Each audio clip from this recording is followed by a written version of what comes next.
Back once again, once again. All right, guys. Yes, sir. Back again. You guys are tuning in to TwoTreys podcast. I'm Son Trey, and TwoTreys. always with me is Pop Trey. Pop Trey, how you feeling out there, Pops? Morning. I'm doing good, son. How about yourself? Assalamu alaikum. Can't complain. Another beautiful day in paradise. Absolutely. All right.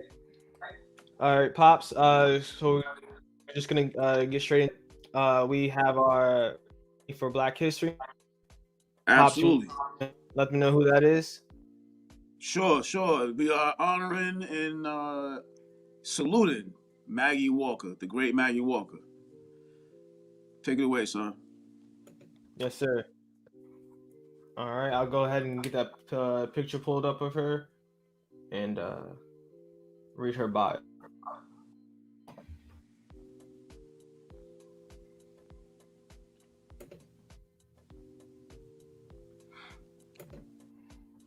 Hopefully, the technical difficulties we had yesterday All is right, so we have Maggie Walker.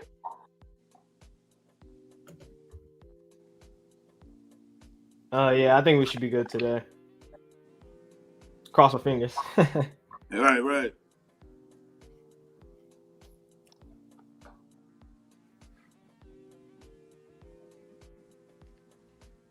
All right, picture. We good. Awesome. All right, guys. So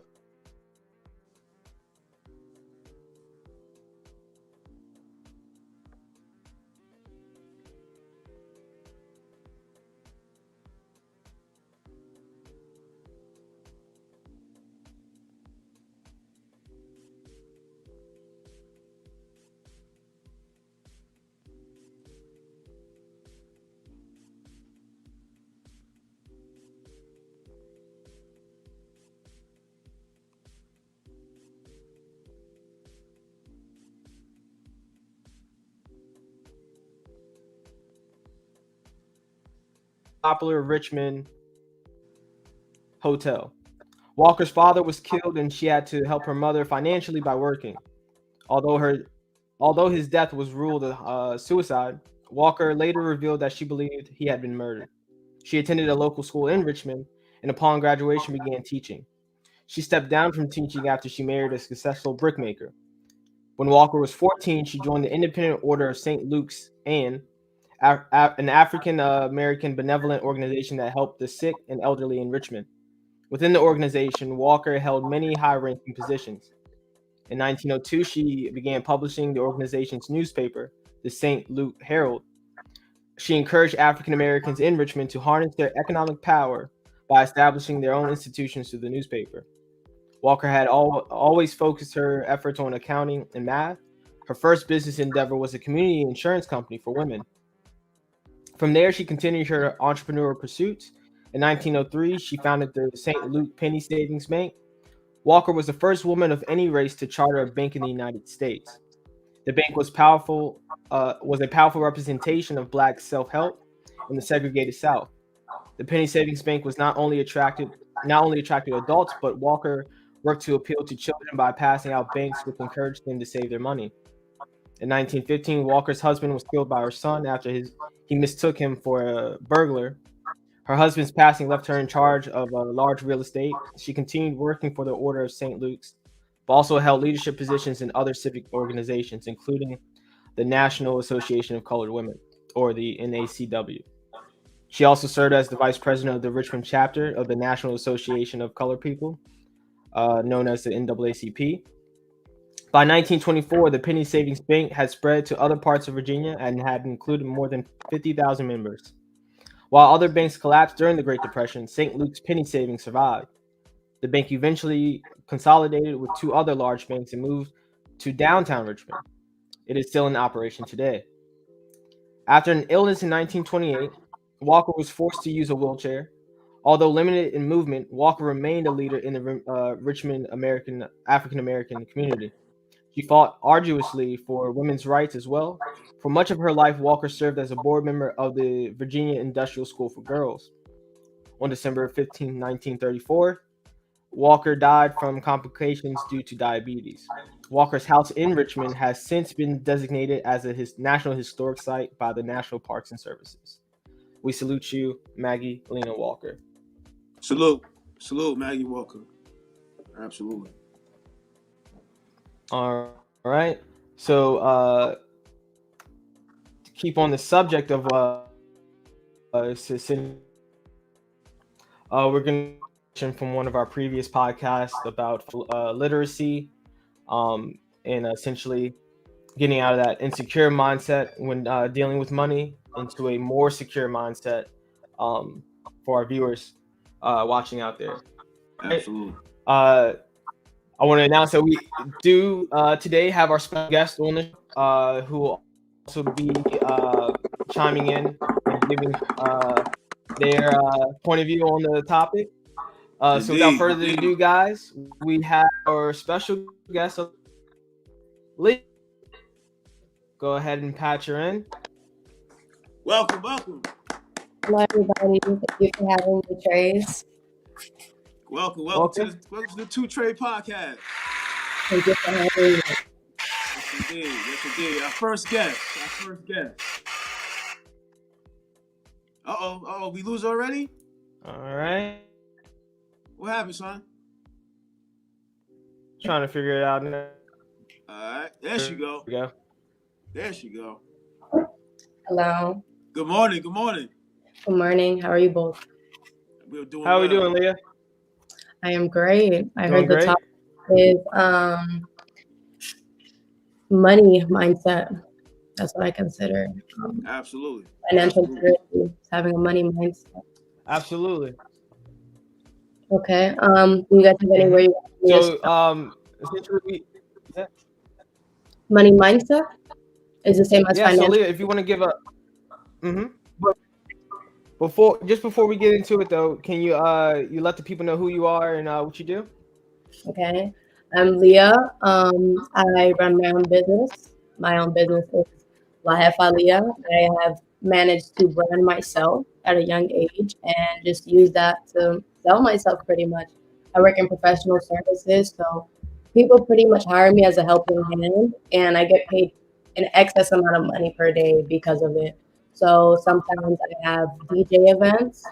They'll pay me between $20 and $25 an hour. I usually work between 5 and 8 hours. Nothing crazy. And when I consider a job, even though I work for 8 hours, 6 of those 8, I'm doing absolutely nothing. Honestly, and I consider that real money. If I can sit around for 8 hours and make what someone makes in a week, I'll do that. That's not an issue. I will work for my money. I just refuse to work harder than I have to for it. And that's where my mindset comes in. Right. I am just a young, independent girl who came from a single mother with 2 brothers. I am the oldest. I am the only girl. And I've just always been independent my whole life. I wanted to be a doctor. And when I hit senior year, I was like, I wanted to be a doctor because 2 things. I wanted to help people and I wanted to make money while doing it. And school was easy for me. I was a 4.0 student. Everybody didn't understand why I didn't go to college, Wow. But for me, like I said, once I got to that certain level, I started learning about real estate, and I started learning about all these licenses and certificates that people could get. That me being a doctor, they'd make more money than me sooner, and probably be able to find a career in their field even faster. And then on top of that, I wouldn't even have my own legitimate business till a couple of years later as a doctor, because you have to be a doctor for a couple of years before you can establish your own practice. So I just kept seeing all these years, and it just made me feel like someone was putting a chain on me, and I've always been a butterfly. I've always, like I said, wanted to learn new ways to make money, find new ways to do things. When I was a kid, I used to sell candy bars down the block. That was my thing. Like, if I could make some money, if I my dog walk, I helped my neighbor walk his dog. Like, I've done so much stuff in my lifetime. I was a janitor. Like, nobody can shit on me. I don't know if I'm allowed to curse, but you can't shit on somebody who's. You was a janitor? Yes. Wow. It was very bad pay because I respected someone else's business instead of my own. Right. They paid me what they were allowed to pay me because they understood that I was young and it was going to be hard for me to get another job. So they used me for labor. And that would have been the job to teach me to stay under everyone instead of my mindset saying, I know what that lady's making, so why am I only making this? And I'm doing all the work, you know? Right. That's a money mindset. It's understanding your value, and a lot of people lack value. From a very young age, my mother told me you have value because my mother was a single mother, like I said. So that's kind of my story. Absolutely. Interesting. Thank you. Fantastic. Yeah, Go ahead, Phil. Aaliyah, I want to point out something you said. You said you were going to school to essentially be a doctor eventually. Actually, was when I was first going to my freshman year. That was my same goal. Um, Mine changed, and my question to you is, what did you see that kind of put you off of continuing your medical route? Okay. Um, like I said, the biggest thing was time. I always felt like I didn't have time. So me telling myself I had time felt like a lack of respect because you don't. You don't have time. Every day you have to choose to be the best version of yourself because tomorrow isn't promised. And that was a big benefactor. But also, I got very lucky. I have been very blessed to just meet people who see something in me. As a 11th grader, I had one credit left. Before I get to me trying to reach out a box and see new things, I was in Oak Ridge High School, which I will call them out, because high schools are all type of places like that are government ran. They make money, and when you start to think prisons make money, schools make money, lawyers, all these people are making money off of us. You understand? So then I started Totally realizing. understand. So then I'm like, if I only have one credit as a junior, I could graduate this summer. But I didn't want to because I didn't know what I wanted to do. I didn't want to go to college. I didn't want to do the thing that I wanted to do since I was a kid, like 11 years later. And I was like, where am I at with it? So I was at a standstill. I was really at a standstill. And I got very blessed, like I said, to just have these, at Oak Ridge itself, they wanted to put me in 7 classes. I already took every class I needed to take. All I needed was an English credit. That was it, which is stuff you can take online. So it was like, we can give you a half day, we can give you a whole day, but we're still going to make you do things you don't have to do. I hate doing shit I don't have to do. Seriously. Like, if I don't have to do it, don't make me do it. Like, I have all the credits in my mind. I know y'all are just trying to get paid, like don't make me do that just because you're trying to get paid. So in the end, moving forward, I found this paper in my car that my mom actually hid from me. And I seen it and I'm like, wait, this is cool. It was those schools for kids who, they're not on the right track, but they allow these kids to work and they teach them about business because they understand that school is not their strong suit, but they need someone to back their schooling still because you have to pass school in order to grow. That is very important. And so I seen it, I was like, no way, they're gonna let me work. I only have to go to school 2 or 3 days a week. Like, I only went to school 1 day a week and I still had a 4.0 GPA. So I was like, I'll go 2, 3 days if I have to, just to allow me to have that experience. And they literally, I still graduated halfway throughout my senior year because of them. God bless them. But before that, they managed to get me in their newspaper. They managed to push me to work at one of their best jobs they had, which was a law firm. Like, they really were rooting for me in that school. And I love that school because it taught me taxes, it taught me e-commerce. I had 6 classes that were all business oriented, like marketing, like all my electives were business, and then I only had 1 class that was English, and I was like, cool. Like, I was like, the perfect school for me. And everybody looked at it like it was a delinquent school. And I'm like, that's crazy that the delinquents, the bad kids, are getting sent to a school that is going to better them in the future. Because all the things that you're trying to rewire their brain to make them think, oh, it's bad. Oh, you're in this school because you're less than. No, that school, it just means that you're not fixed. You're a doer. When you're a doer, you have that mentality. You can't go to a school and be like, I have a brother, he's so intelligent, but if it's not about animals, you can't communicate with him sometimes. Mm-hmm. But he's very smart. He will tell you some shit sometimes, and I'm like, how do you even? That's such a random fact, such a smart thing to say. And I'm like, this kid is so smart, but in school, he struggles. He struggles because he has a mix of ADHD and a couple other things that, people, like I said, everybody has their disadvantages and their advantages. Schools need to be rewired to help us with that too. We're giving one systematic system to thousands of people. One of 100 people are gonna fit that, or maybe 50 of the 100 are gonna fit that, but not all 100 are gonna fit that. And like I said, from a very young age, I had to force myself out of this box. I met Harris Rosen, I think, as a junior or as a 10th grader. I don't know if you know who he is. Do you guys know Harris Rosen? No, never heard of him. Yeah, well, me neither. I'm not familiar. Okay, going back to Oak Ridge, like I said, I've always been blessed with just people seeing my energy and seeing my potential, and they latch on and they push me, you know. And like I said, not everybody has that, and I'm very appreciative of that, and I'll continuously say that. So I took the class that this teacher, he was a government teacher, and I took his class. I took his class in 9th grade at a whole nother school because I was in a performing arts school, and they like made us take senior classes as 9th graders. Why? I don't know. I just already took it, so I didn't need to take his class. But I passed by him in the hallway one day, and I wasn't old enough to vote, but he still signed me up to vote because that was his job. He was a government teacher. Okay. And as I was talking to him, we just got really cool. He was like the coolest teacher. This man, God bless his soul. I'm not gonna, put his name out there because he taught me how to drive.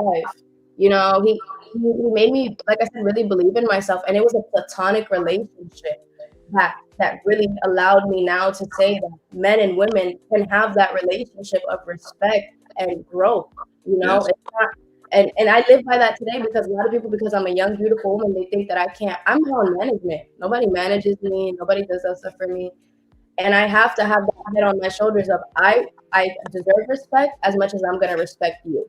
And I will not work with anybody who doesn't respect me as I respect myself. Right. So Right. back, like I said, he did so many things for me. And this all started because I was in a hospitality and tourism class.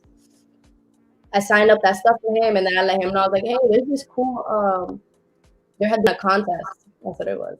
And it was on, like I said, hospitality and tourism, and you were supposed to go to like a place and pretty much find somebody, like someone who works in a hotel, the bell person, the person in the front desk, take a picture with them, kind of do an interview with them.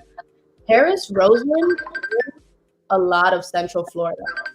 He actually owns between 3 or 5, I can't even remember, but it's a lot. If you look up Rosen Shingle Creek, that was the biggest one of them all. There's another one on I Drive, and like I said, he even has a college, this man.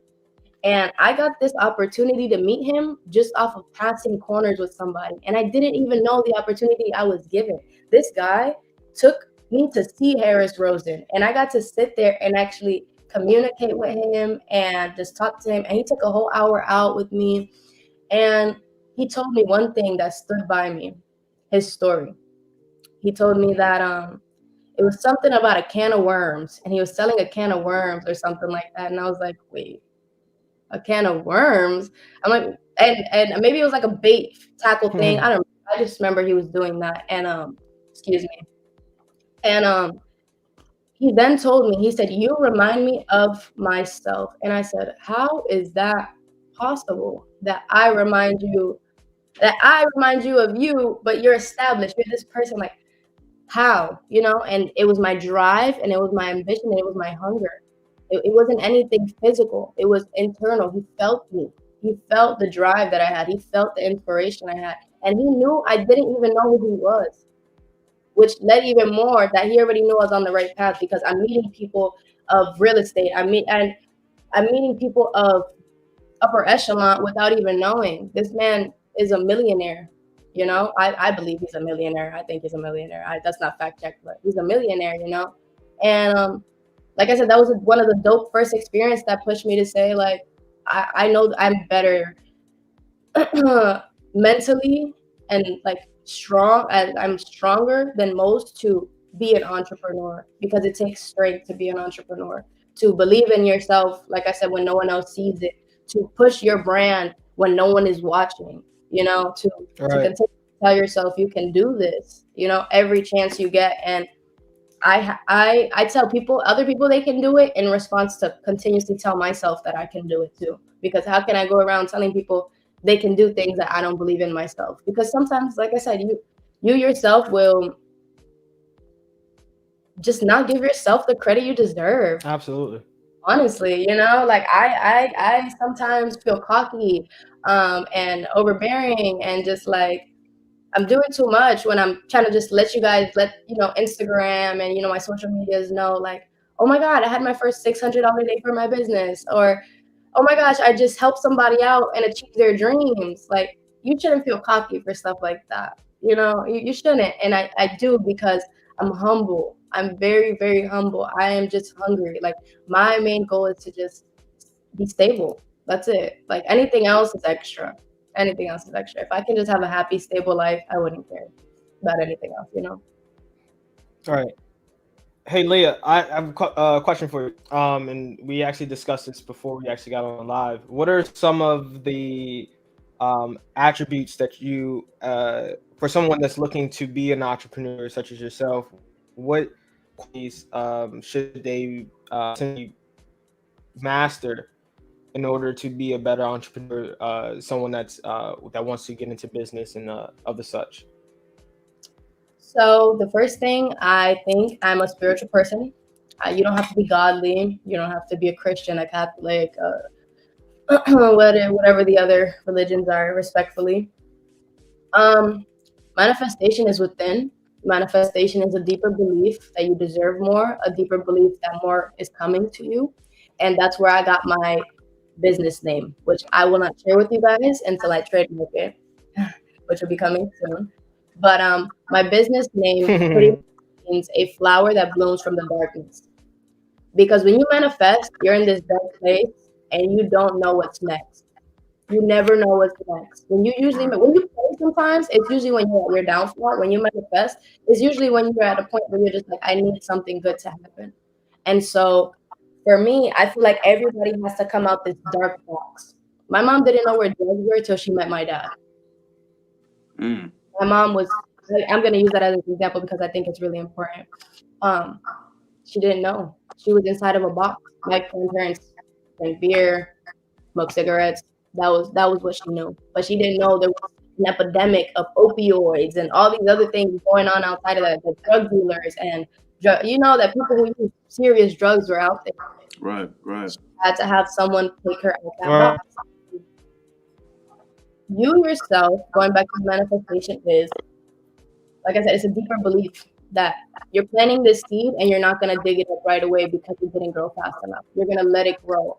Even if at some point it starts reaching the concrete, you have to understand that if it's meant to grow, it will grow. And if it's not, it won't, Right. So the next thing for me is going to be time management, which I was sharing with you guys earlier. I'll give you guys a little sneak peek of my book that I hope for it to come out within the next couple of years. And then I'll go back over this chart really quickly. I know my handwriting sucks, so it's going to be quick. This is how are you managing your time? Right. When you take these boxes, so it's going to be 4 boxes. Let's see how I can get you guys to do this. Better? Yep. Awesome. So as I went over, perfect. We have multiple categories and multiple words here. So it's easy to get lost. So just follow. Urgent, important. Do it now. That already makes sense. As I go through this, these all will continuously make sense because it's a progression. Right. Not urgent, but still important. Plan it. You got to go to the doctor, but your tooth is not really hurting right now. You got to 2 weeks. Plan it. You don't got to do it right now because you got 2 weeks to plan for it. So the stuff that is do it now, you do it now. Then we have urgent but not important. So now you got to delegate. It's not really important, but you got to make a decision very quickly about it. So you have to really choose, is this really fulfillment in what I want, fulfilling what I need, my needs and stuff like that, or is it going against everything? And if it's not urgent, not important, you got to let it go. And that this year, I told myself, if we're friends and I can't do business with you, I can't be your friend. No hard feelings. I love you. Right. After the next couple of years, when I'm established and I'm stable, I have no issue doing all the fuck that you guys want to do. But clubbing, going out, that's not my lifestyle. That's never been my lifestyle. But I made it part of my lifestyle because I have friends who are part of that lifestyle. And all I was doing was losing money, losing time, lacking. That's how I consider it. So like I said, if I can't trust you enough to invest in you as you would invest in me, or we can't invest in each other, in the like I said, barter system is not money. Barter Right. system is you have to give me something in return for what I'm giving you every time. You feel me? Just because the moment that one person is giving more, I seen this thing and it was like a water bottle effect. So the guy filled up the water bottle, it was like 25% left of each. You pour just a little bit into the other one, it overflows. You get Right. Right. it? Right.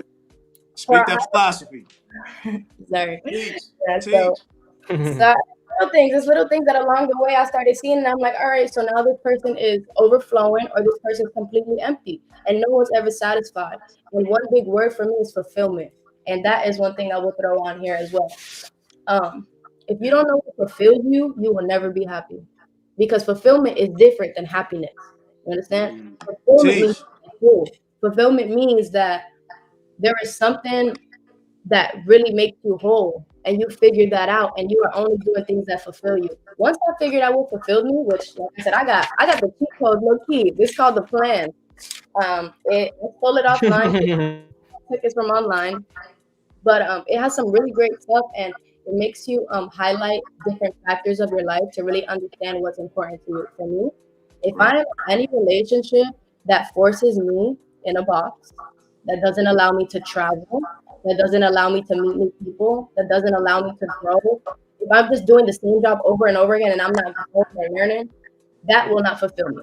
Anything Right. that any of those things, you automatically cut off a corner of my box, like you automatically add a corner to my box, I'm sorry, and just force me in there deeper instead of allowing a butterfly to grow. Butterflies don't belong in boxes. Mm. Open, I am free. I love to explore. I love to meet people. Honestly, I'm gonna throw relationships out there for entrepreneurs. It is very hard to be in a relationship. I have to meet clients. I have to meet customers. I have to meet people. I have to go on dinner dates. I have to go do all these things. I can't be with someone who can't understand that you can't blow up my phone when I'm doing these things. I am making Right. $100. I will put you on do not disturb block before I lose $300. Okay, and now you're Right. stressing Right. me out. Care about your feelings. I still care that you're bothered, but I know I'm doing nothing.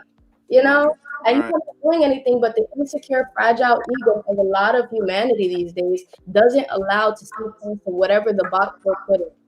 You know, so I the hear last you. one is gonna be financial intelligence, which I consider a money mindset.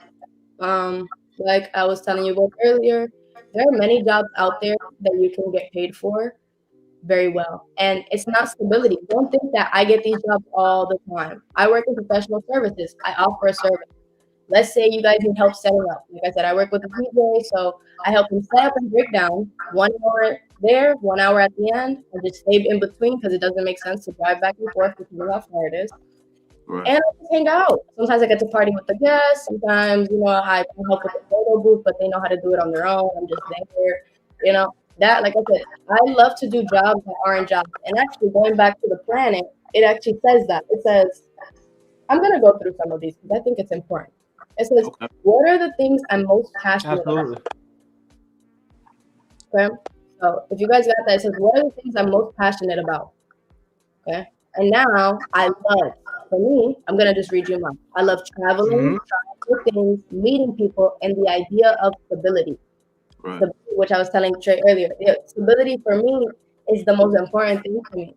If I have Absolutely. a house and I have a couple sources that I know I'm just good, because there's never really stability, but there is when you own assets, when you own property, when you have your own business. There's always some sort of stability. But at the end of the day, everything is always an investment. Right. Um, I'm fulfilled Hey, when Leah, just real quick. What are some assets that you get? We actually spoke on assets in our previous episodes. But what are some assets that? What are some things that you would consider assets? okay, hmm, that's a good one because I currently don't believe I own any assets. So I would say I always think they they try to take us away from owning our own property every time, every chance. Land. Yes. Um, Land being is a key. business owner, Like I said, everybody has their niche, which is their market, which is a profitable market. I am very intelligent, but just as intelligent, I am beautiful. And people pay for beauty more than they pay for intelligence. But my intelligence is what gets me the check. I've had people pay me very large amounts and look at me dead in my face and tell me, you are the best hustler I've ever met. Honestly, because they couldn't understand how I managed to get them to give me that much money for absolutely nothing. Right. I don't, my time, my services, my money. It's what I want every time. This is my business. Sometimes I understand, like recently I had a video shoot and the guy wanted to spend $60, $70 an hour, 100. You know what? I want to do a video shoot. You're a local artist. You're not famous. You don't got more than 1,500 followers. Fine. Fine. Ooh, it's not gonna hurt me because I already made $250 in the morning. You know, it's not gonna hurt me because I already knew that I was gonna make them. Right. So I did it anyway. And when I went there, that they all pretty much gave me what I was asking. They gave me $180 as tips. The guy, the videographer tipped me, which is not his job, and the artist tipped me on top of the money he already had given me.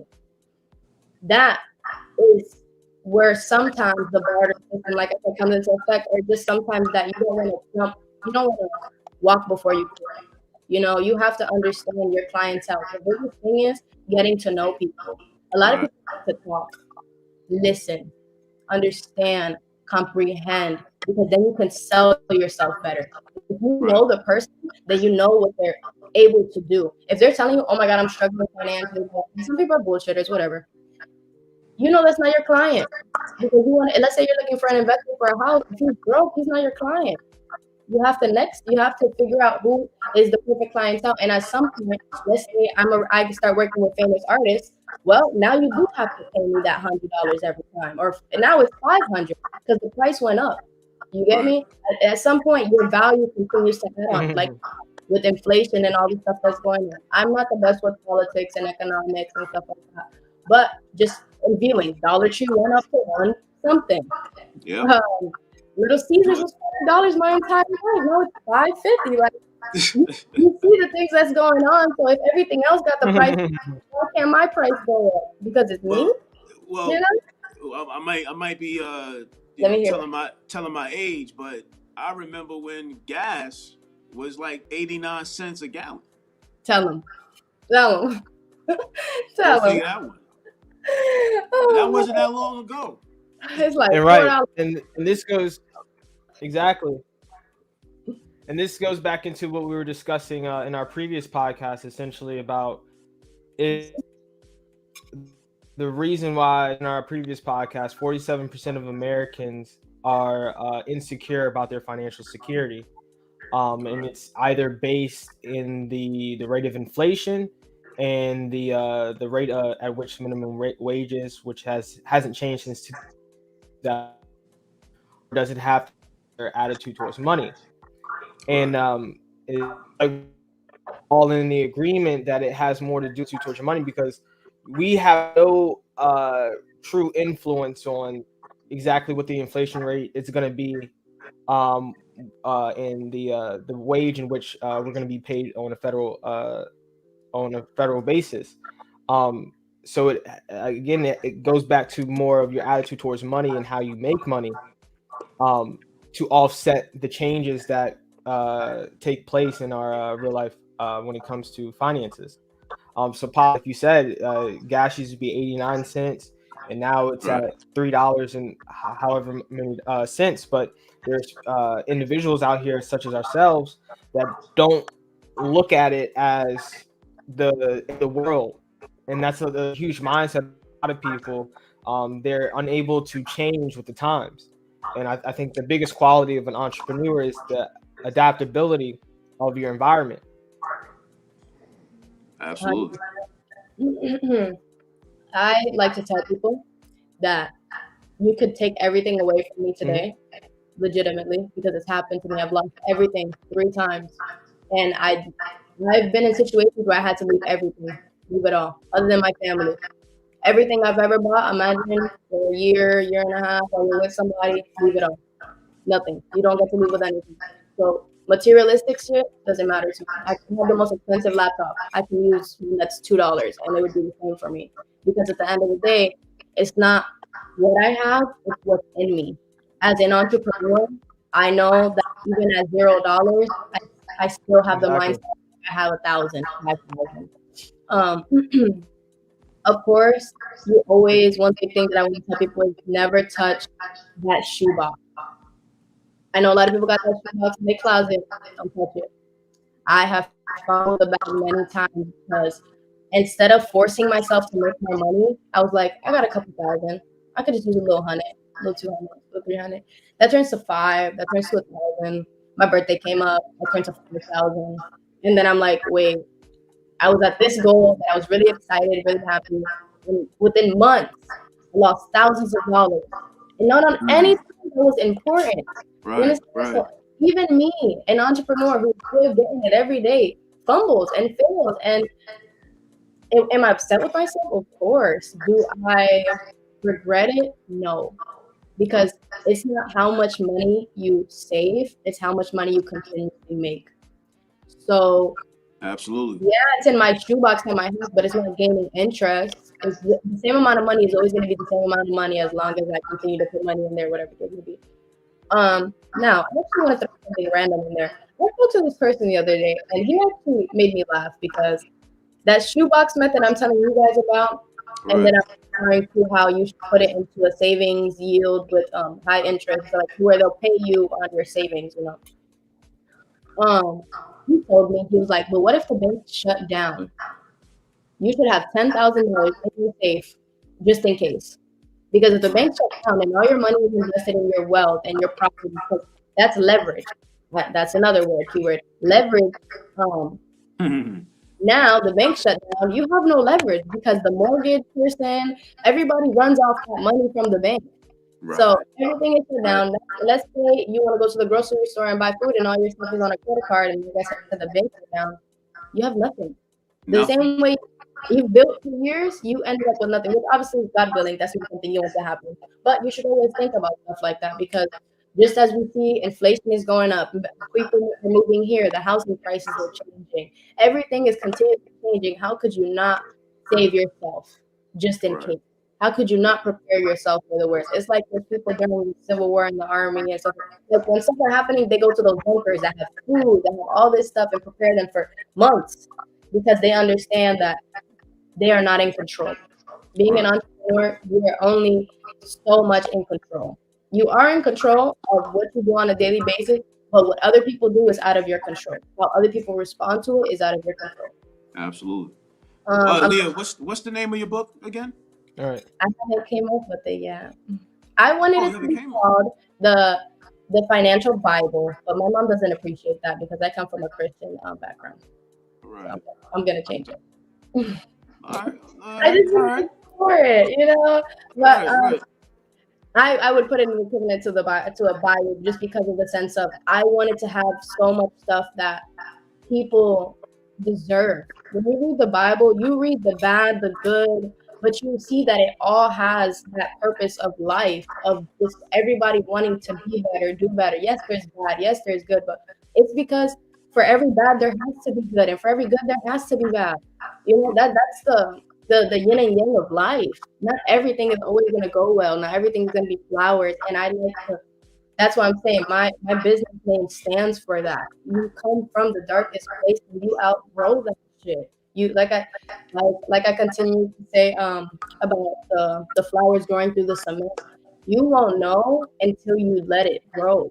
If you Right. take out those seeds, you will never have a fruitful life because no plant takes one day to grow.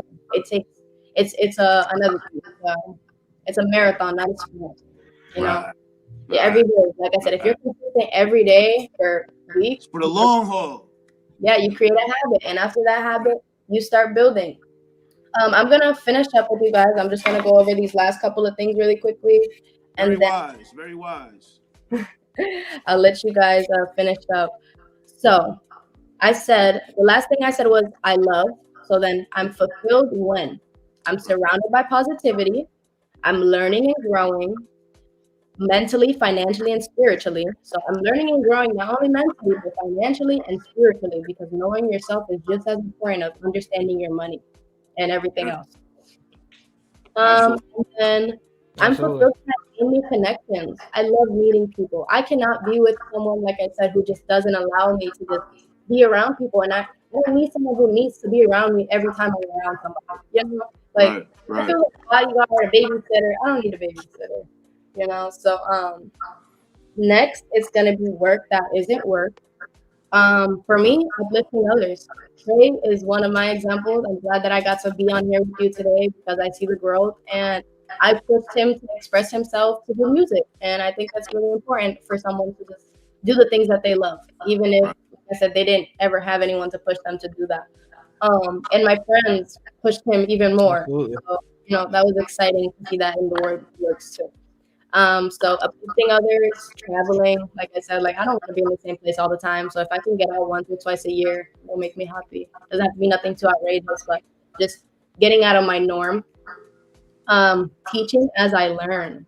I think that's really important because as I learn, I love to continuously teach. And that's work that isn't work. You can get paid to learn these things that you love and then teach somebody else, you Right, know? right. And motivating others, sort of uplifting others, but really motivating people to just be the best version of themselves, I think makes me is work because there's literally counselors and therapists for stuff like that. They get paid $35, $40 an hour for that. So if these are things you do, like I said, you can eventually put it into a box of figuring out what really will work for you at Right. money wise and stuff like that. For me, my greatest accomplishments, like I want to interview with you guys. My biggest thing is I met Appreciate it. I actually, it's crazy because I haven't read Get this it. in so long, and now I'm actually talking to you guys, and I'm looking at this, and the first thing that's on here is Harris Rosen, the guy I told you guys about earlier. I Right. met him at 16 actually. It's on the paperwork. I worked at a bank at 17. I got lucky because my school had a bank inside of it, so I actually got to learn how to be a teller. Oh And wow. yeah, it was really dope. It was a bank inside of a school. I mean, we did mainly withdrawals and Where was this school at? it's Oak Ridge. That's what I'm saying. Oak Ridge has its good and its bad things, you know. Oak Um, Ridge, uh, Florida? Oak Ridge That's High School. in It's in Orlando, Florida. It's called Oak Oh, Ridge. okay. Okay. Okay. Yeah, I went Orlando, there Florida. for years, for Okay. my 10th, 11th grade. Yeah. But they have a bank. There's a couple of schools in Central Florida because Addition Financials is only a Central Florida bank, and it's really based on getting younger people debit cards and stuff like that and starting them on early. Um, Right. yeah, Right. it was a really cool experience. It really was. And I thought I was gonna further my career as a teller, but another thing, I don't like counting other people's money. Like counting your own. I Yeah, yeah. It's better counting your own than other people's money. This is nice, but I'm okay on that. Okay. I worked at DSK at 18 and I had the interview with the CEO. So I went I guess an interview in my Wow. school. I had to take a picture of me and him and then asked him a couple questions about me. I never met the man. I promise to God I never met the man. He said I'm the most hardworking, smart. I've never met the man. God bless his soul though, because I am. So we probably got that information from everybody else who had honestly. Right. It was still a blessing to be able to as a CEO of one of the largest law firms in Central Florida in Orlando. Indeed. And Indeed. I was just a little paper girl, but I was the quickest paper girl. You give me 25 boxes, give me 2 hours. Folded, organized, that thing is on the paper. That's an example of your You don't gotta ask me no questions. Don't Right. talk. Don't have to tell me what to do twice. It's done. That's it. So yeah, the school wrote right. That's an example of your reputation preceding you. 100% every time. Indeed. It's blessings, like I said, it's little things along the way. Which when you do this, it forces you to tell yourself, like, what do I appreciate about myself? What is me? We don't take the time to really see who am I? What is this person that I carry out every day? You have to really, if you want to have a legacy, or even just leave a legacy for your children, they have to understand you. And if you don't understand yourself, nobody else will. And if you don't hold yourself accountable to who you think you are, nobody else will. You understand? When I say la jefa, that means the boss. That means I am the boss, and I don't feel like I'm better than anybody else, but I understand that I am my own boss, and I stand by that because that's my. Yes. That's why I came on here. I'm like, oh my god, my hair looks so crazy. I gotta make because my reputation, like you said, it precedes me. I have to make sure I'm on point because if I'm not, then people are gonna. That's gonna be the day that people pull instead of the 100 days that I worked with together. That one day they're like, well, remember when she didn't brush her hair that one time at 10 o'clock in the morning for a podcast? Like, damn. One thing we have to realize and understand is that we are our own brand. Every time. Whenever we go outside, however we look, we are representing our business, Men which think I'm is crazy. ourselves. Yes. You know what I mean? So, we gotta sell ourselves on a higher standard, and that's based upon what you just said. You know what I mean? As how you look is what you know inside your head. Every time. And I Yeah, believe that 100% because guys who I date think I'm crazy because I do not appreciate going to Walmart looking crazy. I see everyone I know every time I go somewhere. I see one person, at least one person, every time I go somewhere that I know personally. right. I can say hello, shake the person's hand, how you been? How I can't go outside looking crazy. What if that he's with a producer? What if he's with some person who's important and they're gonna look at me like I'm half homeless, and then they're gonna see my Instagram and be like, wait, that's not the same girl I've seen in person. Right. Exes of mine used to think I was crazy because, like I said, I'm not going to Walmart looking crazy. It's not what I'm doing. I'm gonna get dressed real quick, do my hair real quick, and we out. But before that, I cannot go outside. Right. And I'm a simplistic woman, so I'm not asking, you know. So it sounds like that you have more of an experience qualification to speak on what it is that you know, I try. more so than going to a school for 4 to 8 years and have the credential. Just because you have a certificate doesn't make you a qualified person. You sound very well qualified. Thank you. To speak on what you're speaking about, because everything that you're saying is right and exact, and is absolutely the same things that I try to pass on to my children itself. You know what I mean? About being a boss and having your own and doing for yourself. That's what it's all about. That's life. I love that. Well, I appreciate that, and We appreciate you.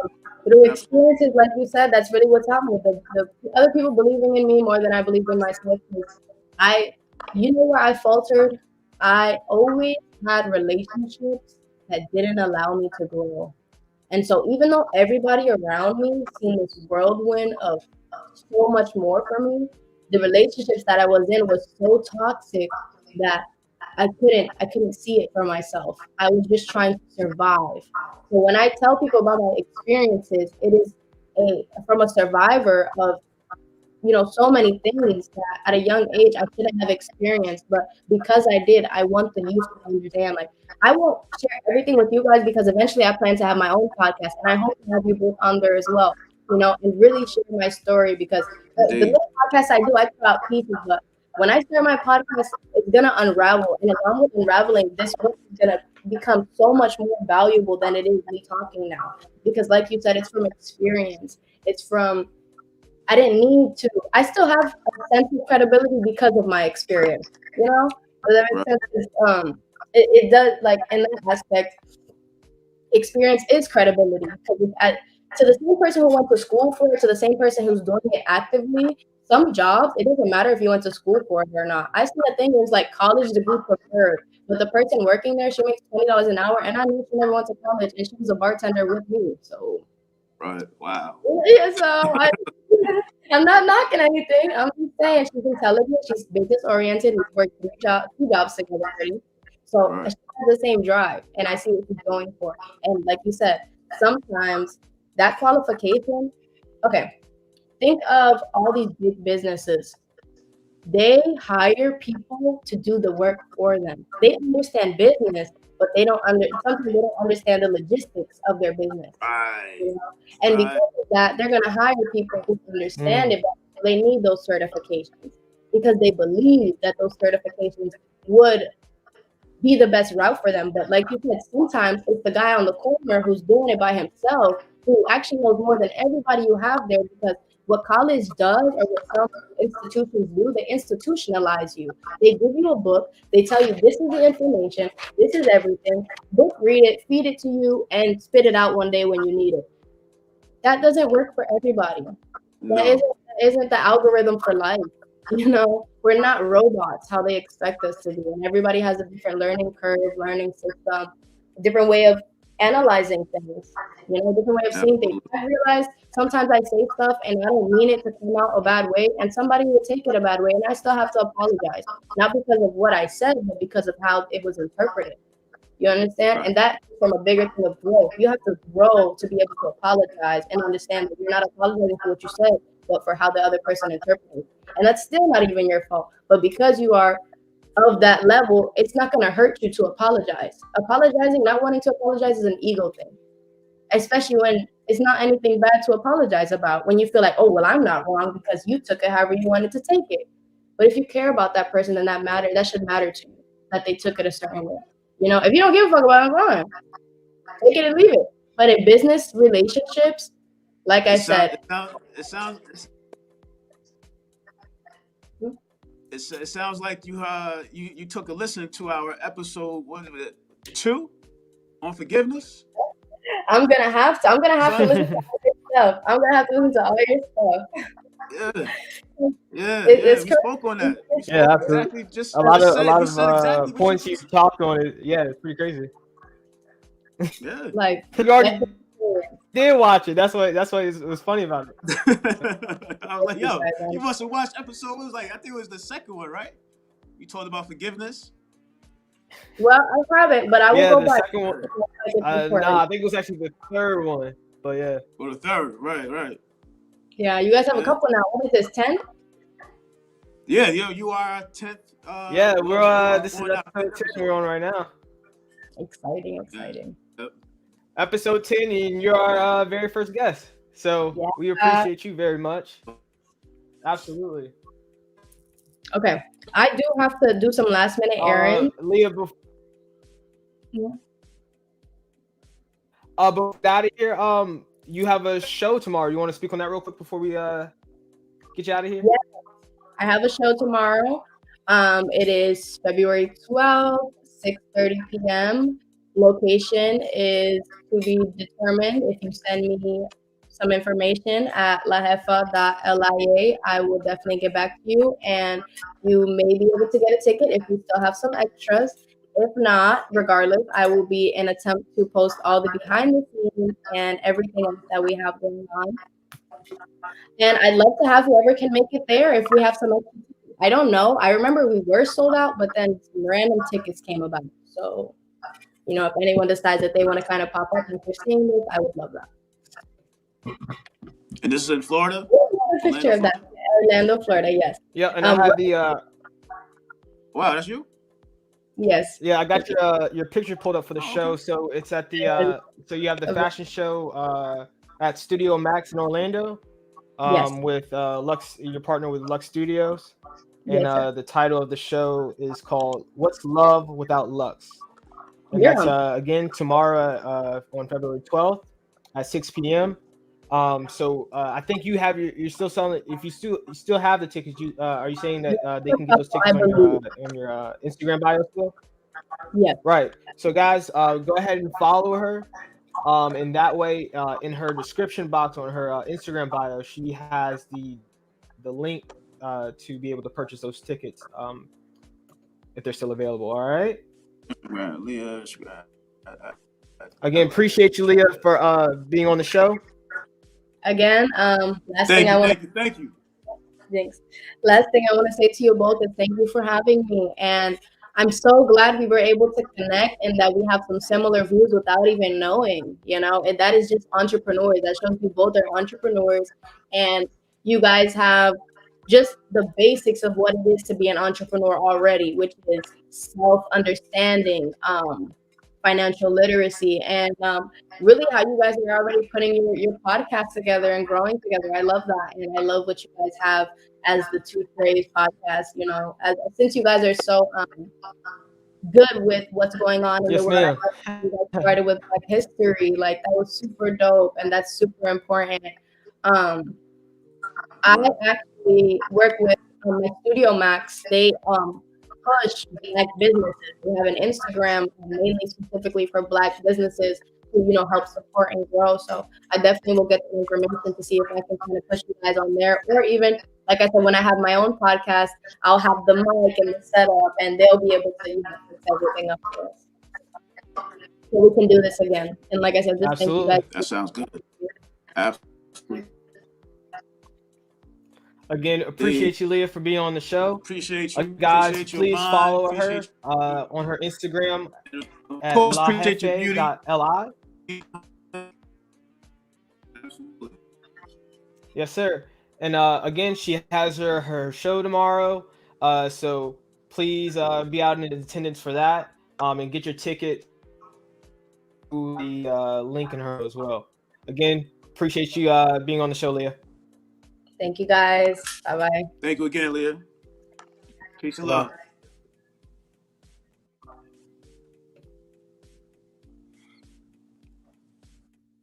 All right. And again, guys, that was Leah. She has her modeling show tomorrow at 6 p.m. It's going to be at Studio Max in downtown Orlando. And she's partnered with Lux in their fashion shows titled What's Love Without Lux? So definitely get out there and show your support for her. And again, appreciate you, Leah, for having your perspective and your ideas and sharing them with us and our guests as well. Anything you want to add, Pops? Yeah, indeed, man. Yeah, absolutely, man. I'm wide open, man. It's good to have guests on that has the same mind as we have. You know what I mean? That makes a better conversation and better interview. You know what I mean? When people are speaking about the same things that you either spoke on before or are thinking right now. You know what I mean? So that was a sense of breath of fresh air. You know what I'm saying? Is to have somebody on our very first guest. Right.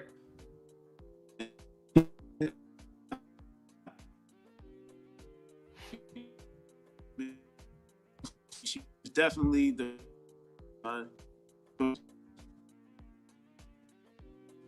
Hey, Pops, you want to go ahead and check your audio real quick? Can you hear me? You good? I can hear you now. Go ahead. Yeah. You want to repeat what you were just saying? Yeah. Yeah, sure. I appreciate her. It was a great choice for her to come on. And having somebody on that has like minds makes a great interview. You know what I mean?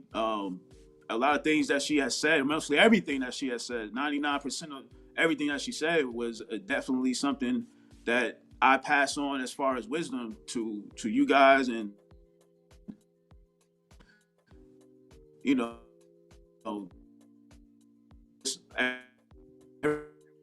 everyday life.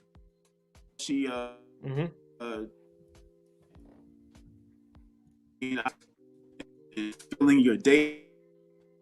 I used to tell you, man, if you do something for yourself, sure you learn something, sure you do something healthy, you do something financially for yourself. You know what I mean? That makes a fulfilling day.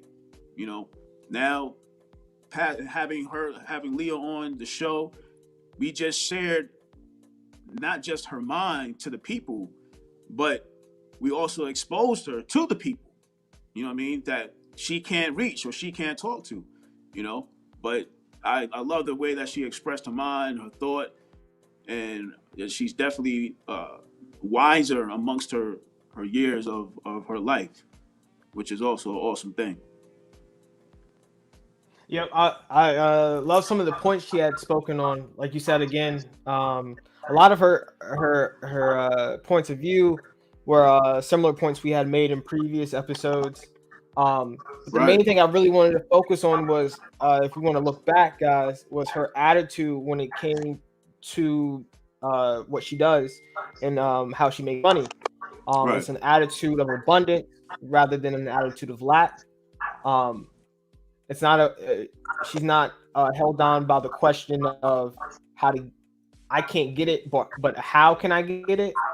Right. And then going back to how she was saying she's built her reputation up till now, um, with focusing on networking with other people.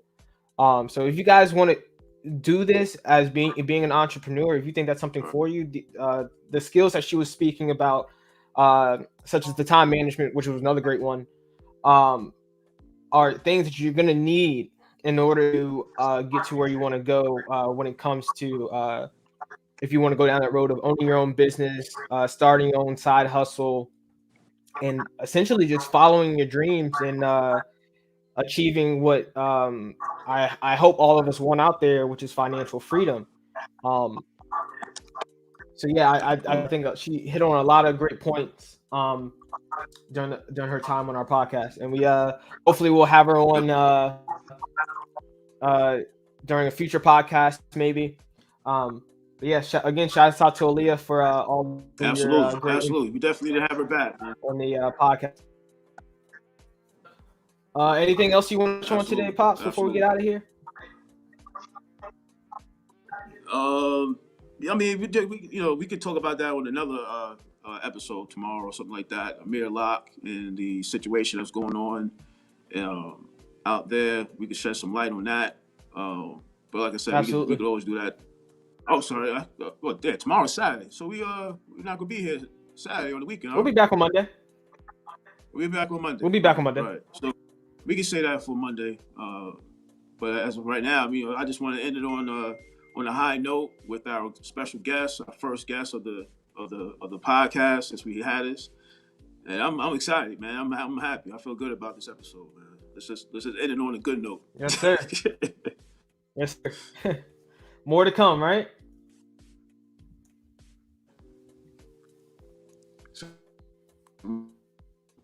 Episode 10. Yes, sir. Yes, sir. This is episode 10. More to come, man. Absolutely. So this has been TwoTreys podcast. Every 10th episode, have a guest. You want to do it Maybe. like that? What you want? How you want to do it? No, absolutely. I'll try to do is have as many guests, as many quality guests on as possible. So that means we have to do it every 10th show to get consistent. Then that's fine. If we could have a quality guest on every other show, however we can get them on. But we definitely want to focus on having guests on our show as we had on today, to be able to give you guys a unique insight on their perspective. Right. Because our show at the end of the day is about self-improvement. Yo, she set the bar, man. Yeah. Absolutely. She set the bar, man. You know what I mean? Yeah. Yes, sir. All right. We can top that. So again, guys. Yes, sir. I'd love to see it. So again, guys, this has been episode 10 of TwoTreys podcast. Yeah. Please leave a like, comment, subscribe to the channel if you haven't already, to be notified when we will be going live. That will be the best way to be tuned in, because we want to have the show to be as interactive as possible. So as viewers, we want you guys to leave comments. And we'll definitely get to your comments and speak on those on the show as the show progresses. And to be able to do that, you have to be on live with us. So go ahead and subscribe, and that way you'll be notified before we go live to be tuned in at the right time. Anything else you want to add, Pops, before we get out of here? I'm gonna pull up the song. A song. Yeah, you sealed it all, son. Good job, man. Great choice in choosing our guest for today. Yes, sir. Absolutely, man. Good job, man. Excellent job. Yes, sir. Absolutely. All right, Pops. Well, to our viewers, y'all have a blessed day. Pops, you have a blessed day. And love you, man. Our guest as well, Leah. And guys, again, please tune in to yes, sir.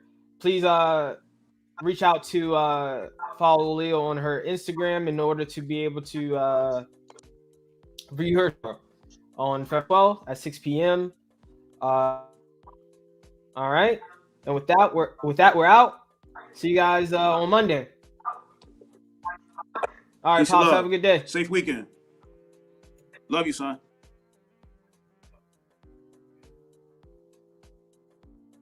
Love you too, Pops.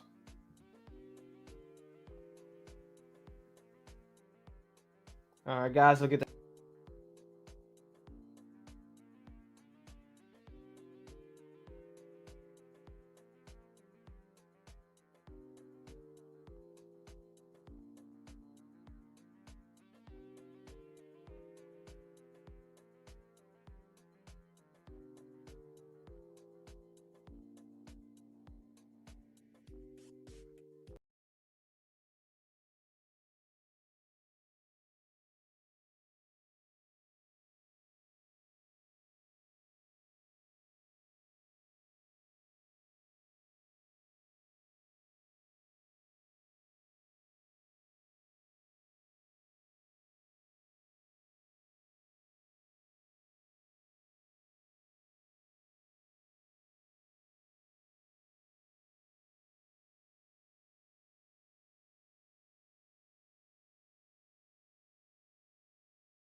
real quick, guys. I still have the song being pulled up. Just give me 1 second. Just having a little technical issue. That's all. Go ahead and for you guys. All right. I'll stay right here until I have the song played, queued up for us. So again, I want to say I hope you guys enjoyed the show for today. I will be playing again another one of my songs from the P. But again, just going to have that. This song is I used to play soccer back in the day. And I was one of the offensive players, so it kind of resonated with the name to show that. All right.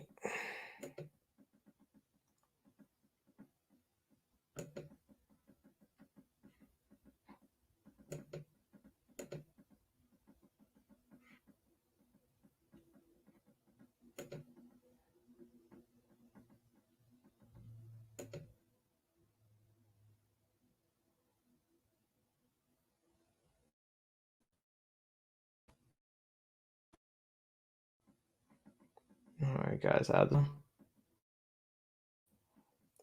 go ahead and get off here and.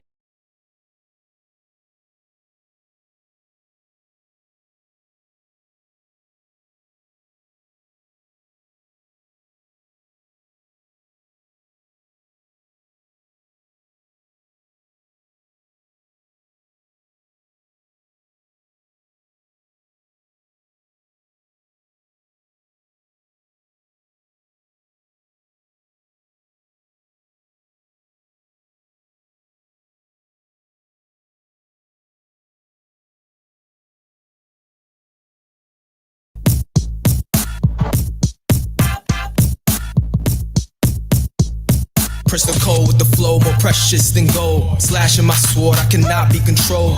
Cross me, you gon' get sliced up for sure. I've got the power to wage war. Boy, says the tiger deep in me locked away, and he's awake to see blood spilled today. Don't tap out, please. I've just gotten started with the mic in hand. I'm worse than a Spartan, greater than you and all those in your squadron. It's just me, there is no other option. The next guy's someone I talked on, it's ill. My will is to kill what's not real. Hip hop, I'm here, now there's nothing to fear. Dear peers, this is the end of queer careers. I'll take what's mine, the crown, and mine alone. I was born to die on the throne.